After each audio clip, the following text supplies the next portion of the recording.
Hello, fellow seekers. Welcome back to the Law of One Spiritual Advice podcast. My name is El, and I return to read some spiritual philosophy to you and share with you some stories and comments on it. So today, I wanted to let you know how you can make a difference.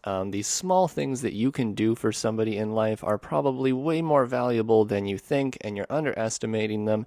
And I would like to start by telling you a story of what happened with me today, and it was just an example of this sort of thing, which reminded me of all of this, and I would like to share it with you. So recently, there was somebody from work who unfortunately had the experience of losing a loved one, and this loved one, unfortunately, was one of their cats, which had to be sort of put down this weekend. And I actually recently lost one of my cats as well, so it was kind of like a little closer to my heart. But this person is a friend, and I thought, hey, I could make a difference here. And just to be honest with you, I try to do this everywhere in life. I just sort of don't underestimate the potential in every moment that exists. But this is what I did today, and I set that intention that, you know what, I'm going to go and try to sympathize, and just like, I don't know what to say to her.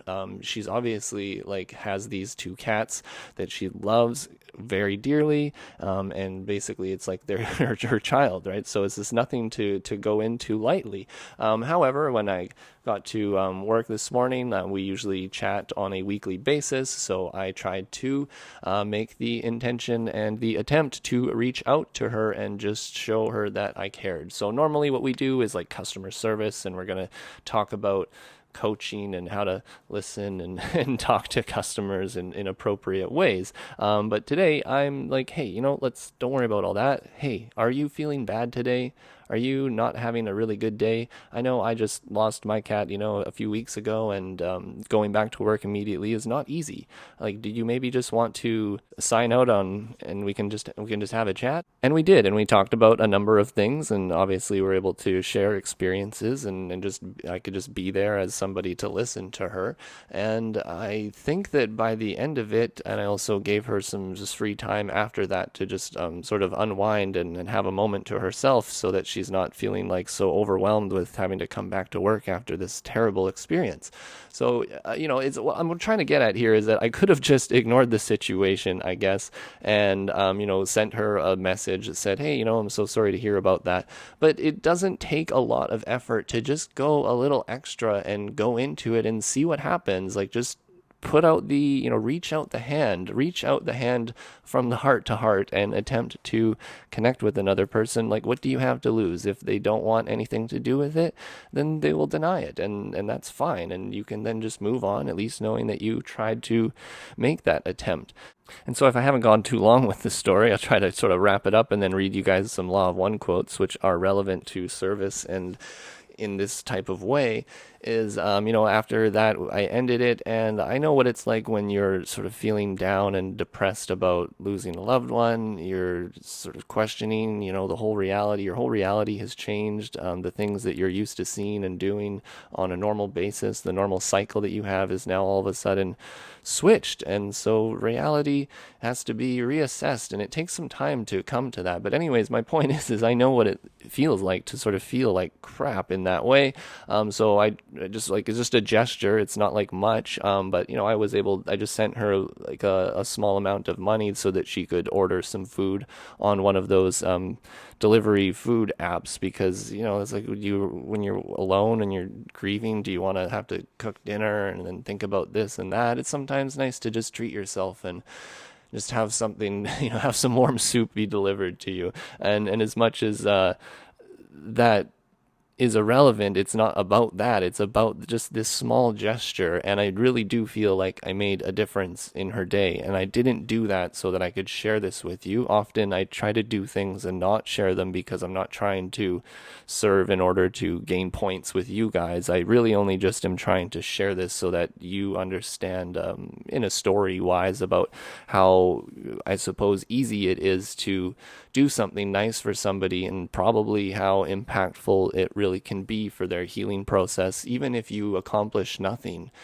Just knowing that you cared enough to make that little extra attempt to connect with them or whatever, that usually means a lot to somebody. To me, it means a lot to me when people even though they can't necessarily help me or serve me in a certain way, they try, and they just say, hey, at least I just wanted to offer whatever I can. And that really means a lot to people, because on this path of seeking, it is easy to feel alone and solitary, and sometimes we think that nobody wants to hear our suffering and share in our suffering, and we feel like it's almost greedy to put all these emotions onto somebody else. But often you're making some of that up, and often people are there. They want to be there for you.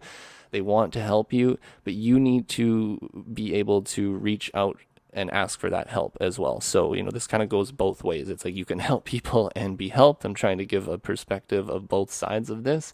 And the other side is that, yes, people want to help you. In fact, I get annoyed with people when they don't tell me how I could help them, when in fact they, I don't want to say I get mad at them, but I kind of give them a light scolding, like, hey, what the heck? Why didn't you ask me? And maybe that's my fault. Maybe I should have offered.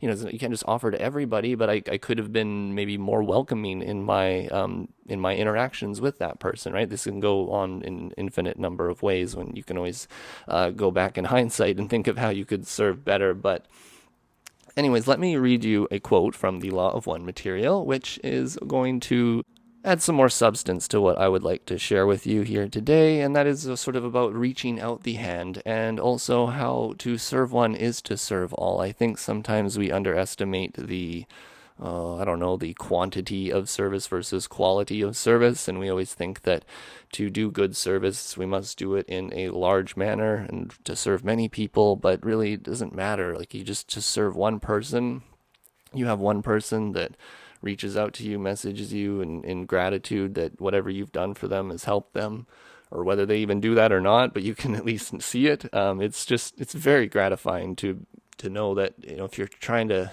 make a difference, that sometimes you can make a difference, and it sometimes is easier than you think, and it's just a little small thing that you can do. But regardless, to serve one is to serve all, and all are the creator in the sense of oneness. So whether you're taking care of yourself or you're helping to take care of somebody else, both are doing wonderful things. You're both are service, and this is service to you. Don't get too caught up on, my service to self individual because I'm helping myself. No, my friend, you are likely not. Most of us tend, in my opinion, to be more service to others oriented. And to take care of yourself is how you can show others that of a good example of how to take care of yourself. Because often we want to tell other people, hey, you should take care of yourself this way. But often what we need to do is be that example that you want them to be. Say, hey, I would like to offer this person who maybe isn't open to a verbal understanding of what I'm wanting to give them, but I would like to exemplify what it is that I would like to teach them. And maybe a situation comes up when you guys are hanging out together where you get to be that example, and then they can kind of reflect and think, oh, how do I do it versus how he just did it? I wonder if maybe I should adjust the way I do things sometimes. So you can see how to serve others or to serve yourself, it doesn't really matter. If your intention is to serve, then you just try your best, and you try your best to help yourself, and you try your best to help others as much as you can as to what makes sense in your environment. So I'm going to read you a quote from session 17.2, and it talks about the oneness, and it talks about the reaching out of the hand. So I'll just get into it. Its questioner asks, is it possible to help an entity to reach fourth density level in these last days? Stop. I will just add a quick thing in there. Reach fourth density in these last days. We're in third density. We are transitioning into fourth density. So the third density is the choice to serve others or to serve the self. And as you choose one of these services, you then polarize in either path, service to others, service to self, positive or negative. And if you polarize to a certain degree, you can then sort of graduate to the next density. And to my understanding, the next density, the fourth density, is the density of love and understanding. So how do we help people spiritually evolve from where they are now to where they could be, to where, they are being called to come to? So you could see how this is sort of kind of how to serve people in a way is really what they're asking. How do we serve people to enlighten themselves, which is in a way what we want to do.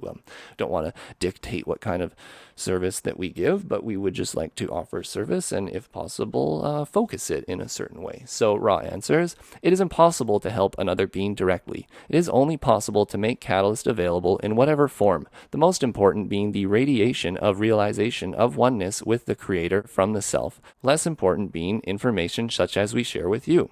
We ourselves do not feel an urgency for this information to be widely disseminated. It is enough that we have made it available to 3, 4, or 5. This is extremely ample reward, for if one of these obtains fourth density understanding due to this catalyst, then we shall have fulfilled the law of one in the distortion of service. We encourage a dispassionate attempt to share information without concern for numbers or quick growth among others. That you attempt to make this information available is in your term, your service. That attempt, if reaches one, reaches all. We cannot offer shortcuts to enlightenment. Enlightenment is of the moment, is an opening to intelligent infinity. It can only be accomplished by the self for the self. Another self cannot teach, learn enlightenment, but can only teach, learn information, inspiration, or a sharing of love, of mystery, of the unknown that makes the other self reach out and begin the seeking process that ends in a moment. But who can know when an entity will open the gate to the present? End of quote. So lots going in on that one, and I've already commented on a lot of it, but the oneness aspect there is they're talking about disseminating this law of one information. In my opinion, they're just trying to explain to you how to serve people, and it doesn't have to be that you have to share the law of one types of information with somebody. Not everybody is concerned with the law of one. The fourth density is more of the ways of love and understanding, whereas the law of one is of the sixth chakra. The sixth density, the density of unity, where the paradoxes are solved. And a lot of those lessons are too advanced for most people here, which I suppose is kind of like the point of this podcast, right? Is that it's simpler than all of this fancy law of one, unity, fanciness. What it is just reaching out heart to heart. You know that other quote from the poker game analogy, the game is only won by those who lay down their cards in the melting influence of love and say to one another, beyond all the cards that are in front of them, I love you, fellow seeker. This is what we are here to do. This is how we sort of take that shortcut to enlightenment, because if I shall connect a thought together, well, the heart of the fourth density, the fourth chakra, the heart chakra, is the springboard to the higher densities. And I would sort of say that the sixth density, the sixth chakra, is the enlightenment chakra of unity in a way. And so you can offer shortcuts of enlightenment to a people in a way by basically just loving them and being a good person and encouraging them and yourself to open your heart and to love each other, reach out to one another.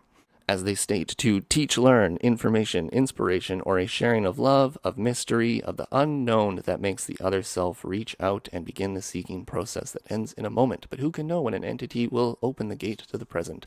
And with my friend who I was talking about at work there, right, I went into this situation not exactly knowing what it is I'm going to do. I'm just going to make that attempt. I'm going to reach out the hand, and I believe that we had that moment, right? I feel like there was a moment there where the past and the future, it all melted, and we were just really, me and her, talking together and having this moment where we were connecting beyond work and beyond all the normalcy that is sort of to be expected of us. We were able to I would say, to sink into a moment and just have that moment of love and healing. It's kind of simple as that, open the gateway to the present, be a good person. That's so much to ask. And on that same note, I want to just read the answer to this other quote. Well, I'll read you a part of it. This is from session 54.16, and the questioner is making an analogy about basically a guitar, I suppose, like a 7-stringed instrument. And, it'll make sense in a moment. So the questioner says, let me make an analogy that I have just thought of. A 7-stringed musical instrument may be played by deflecting each string, a full deflection, and releasing it and getting a note. And I'm just going to stop there and just explain to you that he's just asking about how, like, are we an instrument? Are we like a guitar? And so Ra answers, in the balanced individual, the energies lie waiting for the hand of the Creator to pluck harmony. End of quote. So if I feel that as I went into that story that I told you earlier about going in to try to have the intention to help somebody, in my opinion, that is sort of a balanced thing that I'm doing, or at least I felt I was balanced at the time. So let's call me a balanced individual is as high and mighty as that might sound for a moment, but in the moment I was balanced. Okay, so in the balanced individual, the energies lie waiting for the hand of the creator to pluck. I didn't know what I wanted to say. I didn't know what I wanted to do to connect to, because you don't know what the other person's response is going to be. And so it can be very anxiety inducing to try to think of all the possibilities of, hey, if I offer this, what is that other person going to respond? Are they going to deny my offer for service? You have to be a little bit vulnerable even in attempting to serve others. You kind of have to intelligently maybe question them on certain things to kind of crack them open. Maybe you got to share something a little bit sensitive about yourself, which allows them to be able to be like, okay, that he's being vulnerable with me. It's okay. I can be vulnerable with him. Right? And then that's how maybe you both end up crying together on the phone. But the idea here is that in the balanced individual, the energies lie waiting for the hand of the creator to pluck harmony. You, my friend, are an instrument. We are all instruments. We are instruments of the creator. And if thy will be done, if that is where you would like to put your free will, in sort of that basket that says, hi, I am here. I am willing to serve. How may I serve today? And you keep an eye out for the opportunities. The opportunities will present themselves, and they're not always grand opportunities. Sometimes they are just small opportunities that present themselves in the moment. The universe is never out there. It's always in front of you. You don't get to see the universe from any other perception except the one from your mind. And so if you think the universe is out there, you're wrong, my friend. It is right in front of you, and it is always in front of you, and it is only going to ever be right there. So you, as an instrument, can proclaim the one infinite creator, thy will be done. Please help me to serve and be served, and, to give and receive, to be a part of this creation, and to be a force for good, I suppose. Help me to help others. This is a dark place. You all know it. We've all had suffering. There's a lot of people out there who have a lot more terrible suffering than us, and so it's good to be humble and just try to find those attempts to serve. And honestly, if you look in front of you in your daily life with just the people that you interact with daily, if you're open to actually serving them, and most of it comes down to just listening, to asking them a question and letting them talk, often is usually the biggest service that you can do. And if you feel the hand of the creator plucking your heart, attempting to elicit a response that is something that's going to be helpful, that you feel is intentionally coming from a good place within your heart, then speak it freely, and speak it spontaneously, and speak it with love. And don't be so scared to be vulnerable and kind of put yourself out there. You might be rejected. That sometimes happens, but I tell you, all the 10 rejections of your service mean nothing when the one person actually accepts your service and is grateful for it. You'll be like, thank God I asked 11 times, because the first 10 the people rejected, but I wouldn't have asked, if I didn't ask this 11th time, I wouldn't have been able to have this wonderful experience with this person, and it is all worth it. So, my friends, reach out to other people, reach out to your loved ones, be a force for good. Look in front of you and see the love. And if you don't see the love, attempt to be that love in some form or fashion, whatever it is to you. If you're like, hey, what are you saying? What do I actually do? You're not saying anything specific particularly. And a lot of that is because you have to become you. This seeking the truth is what does Ross say? Something about you seeking the creator is more about you becoming a better representation of yourself. You don't need to be anyone else. You need to be the best representation of yourself that you can be. And I believe that best representation of yourself is somebody with a loving, kind, caring heart. From my heart to yours, thank you for listening. If you appreciate the podcast, please give it a like. Make sure to hit that subscribe button. It helps me grow. You could leave me a comment. Let me know what you thought. I read every single comment. I will eventually, hopefully, get back to all of you. I'm just sorry, got a lot of busy stuff going on in life and all these different postings and stuff, service attempts. I do have to be a little bit more focused in getting back to you guys. But regardless, I read everything, and I'm grateful, and I love you all very much. And if any of you find value in what I do, I'd really appreciate it if you jumped on my Patreon. It really does give me the time that I need and the resources I need to be able to do a lot of this stuff that I do. And I'm infinitely grateful for all of you who have over month and month and month continually to give. I don't know how else I can thank you. Just thank you so much. I hope you're hearing this. Anybody else who would like to jump on, really, like, just anything is super appreciated, and it goes a long way, maybe longer than you might think. I've got goals and plans for the future, and a lot of them have to do with serving. And so if you try to help me, I'm going to do my best to make you proud, I suppose. So thank you guys so much for listening. theoneinfinitecreator.com. That's where all the links are to all this material that we get from LL Research for free. And you can also scroll down onto the support section if you'd like to support me directly. Thank you guys so much. Love you. Take care.